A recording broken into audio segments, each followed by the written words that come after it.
Has Drake finally reached a point of no return, risking his entire legacy with one impulsive move? For years, he stood at the pinnacle of modern hip-hop, racking up chart-topping hits, selling out stadiums, and amassing a colossal global fanbase. Yet now, he's embroiled in a lawsuit against his own label, UMG, targeting Kendrick Lamar's track Not Like Us, and it has left fans and critics stunned. The fallout from this legal battle isn't merely about a song or a bruised ego, it threatens to shake the foundations of hip-hop itself. If you think you've seen it all in rap beefs, buckle up. The story unfolding here is unlike anything that's come before. Drake's journey to stardom appeared unstoppable. Song after song, album after album, he reinvented the rules of success in rap and pop culture alike, blending emotional introspection with mainstream appeal. But somewhere along the way, a bitter rivalry brewed. It wasn't just any rivalry, it was one that cut to the very core of competition in hip-hop. Drake versus Kendrick Lamar. A few lyrical jabs here, a few cryptic references there, and the feud exploded when Kendrick unleashed Not Like Us, a track that many claim carved out Drake's vulnerabilities like no other diss track before it. In hip-hop, image and respect are everything, and they extend beyond simple record sales. Fans expect a certain code of conduct. Keep it lyrical, keep it raw, and if you've got a problem, settle it on the mic. That's why Drake's decision to file a defamation lawsuit has triggered a collective gasp throughout the culture. Whether you're a casual listener, a hardcore fan, or a veteran artist, the sense that Drake has broken an unwritten rule is palpable. Influencers on platforms like Twitch and YouTube played a major role in amplifying Not Like Us, hosting reaction streams and dissecting each lyric. Drake's lawsuit goes so far as to accuse some of these personalities of deliberately participating in a conspiracy to harm his brand. Among those named, or at least hinted at, was popular streamer Kai Sonat. This move baffled viewers who recall Drake personally contacting Kai to help promote family matters. To many, it reeked of hypocrisy, sparking even more memes and comedic content. Suddenly, Drake went from being an artist who skillfully harnesses online platforms to a figure of ridicule. Now, with an 81-page lawsuit and allegations flying in every direction, Drake has taken what some are calling the most embarrassing step in rap history. Fans are torn between defending their favorite artist and questioning his motives. The broader hip-hop community is watching, wondering what this means for the genre's long-standing traditions. Is Drake playing a victim or attempting to rewrite the rules for everyone else? How did a single track become so controversial that it launched an 81-page legal attack? To find the answer, we need to look closely at Not Like Us, Kendrick Lamar's ruthless and arguably brilliant takedown of Drake's persona. When the track surfaced, it was more than just another diss record. It felt like a culmination of years of friction. Kendrick didn't just question Drake's authenticity, he methodically deconstructed every aspect of his career, from his early struggles to his commercial triumphs, and even his family life. The song's rawness resonated with listeners who'd grown tired of subliminal jabs, offering an unfiltered glimpse into what Kendrick really thought of Drake. The shift in public opinion wasn't immediate, but it became noticeable.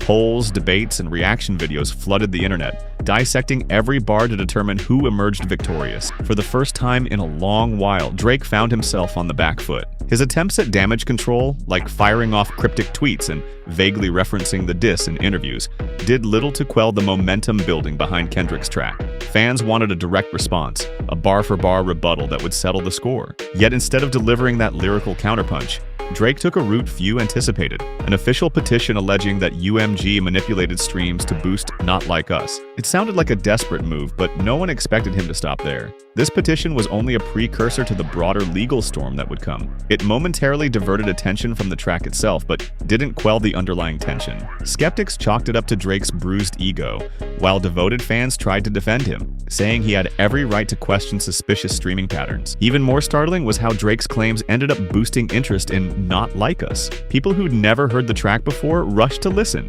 driving up its streams even more. Ironically, the act of accusing UMG of artificially inflating the numbers might have contributed to the song's enduring popularity. By attempting to discredit Kendrick's success, Drake inadvertently drew more eyes and ears to the diss, cementing its reputation as a piece of modern rap history. Drake has always been a master at shaping narratives, but this time he's sparking a debate that stretches far beyond hip-hop's usual boundaries. In an unprecedented move, he's filed a staggering 81-page lawsuit aimed at his own label, UMG, and Kendrick Lamar's explosive diss track, Not Like Us. While rap beefs often play out in the studio or on social media, Drake has taken his grievances straight to the courtroom, and the contents of this legal document are sending shockwaves through the entire community. Even more startling was how Drake's claims ended up boosting interest in Not Like Us. People who'd never heard the track before rushed to listen, driving up its streams even more.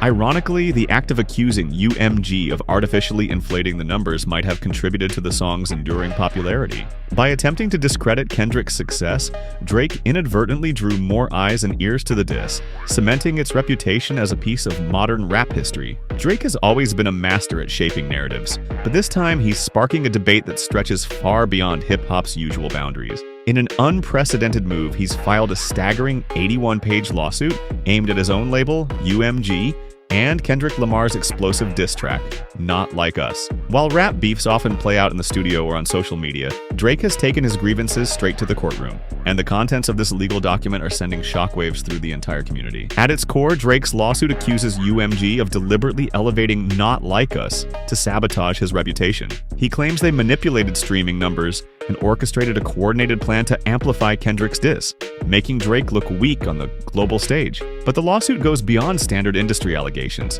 He's also alleging defamation, citing what he describes as blatant attacks on his character.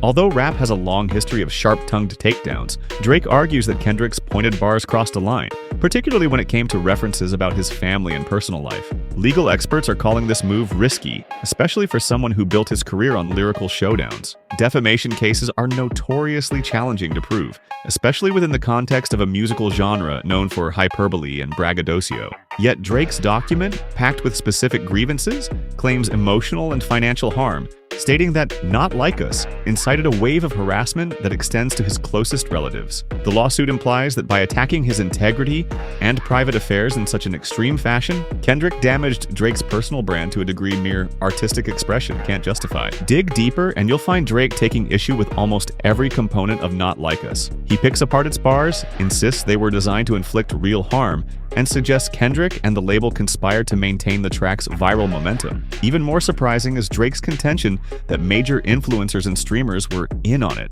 deliberately hyping the diss to ensure maximum humiliation. Critics and casual fans alike have scoffed at these claims, pointing out that streamers react to hot new tracks daily, especially ones with so much buzz. UMG wasted no time in responding. In a concise but firm statement, they dismissed Drake's accusations, calling them illogical and highlighting the fact that they've invested heavily in his career for years. According to the label, boosting one of Kendrick's singles at Drake's expense makes no sense, financially or otherwise. They also stressed that no artist, especially one of Drake's caliber, has ever attempted to weaponize the courts in quite this manner. As the case unfolds, the looming question is whether Drake really believes he can come out on top, or if his goal is simply to shift public perception. Maybe he's leveraging the court system to paint himself as a victim, hoping to regain sympathy from fans who are ready to crown Kendrick the victor of their ongoing feud. One thing's certain, the lawsuit has become a defining moment, not just for Drake, but for hip-hop as a whole. How it resolves could very well dictate whether rap battles remain a lyrical battleground or spill over into full-blown legal wars in the years ahead. Drake's defamation lawsuit against UMG and Kendrick Lamar's Not Like Us is more than just another chapter in rap beef lore. It's a moment of reckoning that could leave a permanent mark on hip-hop. For an artist who seemed invincible, this move has exposed vulnerabilities few suspected were there. Fans are questioning his principles. The industry insiders are questioning his tactics, and the broader cultural community is wondering if this marks the beginning of a new, more litigious era in rap. Through their silent confidence, Kendrick Lamar and his team highlight a stark contrast. While Drake battles it out in court, Kendrick and his supporters remain steadfast in the belief that lyrical conflict belongs on wax, not in a courtroom. The diss track, a cornerstone of hip-hop competition, is under scrutiny in a way we've never seen before. If every sharp lyric can be twisted into a legal claim, does that rob hip-hop of its artistic essence? Drake's legacy, once seemingly unassailable, hangs in the balance. Regardless of whether he wins legally, public perception has already shifted. To many, the damage is done. They see an artist who's abandoned the genre's unwritten rules, trading a microphone for a lawsuit. To others, the situation is more nuanced, raising questions about mental health, family privacy, and the toll of relentless public pressure. Perhaps Drake's move is a flawed attempt at self-preservation. Still, every downfall offers a chance at reinvention. Hip-hop history is filled with artists who stumbled only to emerge stronger. The key lies in acknowledging mistakes, returning to the music with genuine introspection, and re-engaging with the culture on its terms. If Drake can find a way to navigate past this scandal, possibly by dropping a heartfelt track or mending bridges with influential figures, he might yet salvage his reputation. But that journey will be uphill, fraught with skepticism from fans who once saw him as a champion of the craft. For hip-hop, this entire saga serves as a wake-up call. The genre's lifeblood is creative freedom, unfiltered expression, and the messy, glorious spectacle of MCs settling scores with lines instead of lawyers. Drake's lawsuit challenges that ethos, prompting everyone to reflect on the boundaries between artistic license and real-world consequences. Will other artists follow suit? No pun intended. Or will the outcry push the culture to reaffirm its commitment to lyrical warfare as the ultimate arena? One thing's for sure, the outcome of Drake's legal gambit and the community's reaction will reverberate for years to come. We're witnessing a turning point, a cautionary tale about how quickly an artist can go from revered icon to controversial figure. Whether Drake's story ends in redemption or remains a footnote of hip-hop infamy depends on his next moves and on how the genre decides to respond. Is Drake permanently tarnishing his legacy? Or is there a path back to glory if he abandons this legal approach and returns to lyrical form? Could this fiasco push hip-hop towards stricter norms? Or will it spark a collective recommitment to raw, unapologetic expression? Let us know your thoughts in the comments. And if you're as fascinated by this unfolding drama as we are, don't forget to like, subscribe, and stay tuned for more deep dives into the stories that shape today's music scene.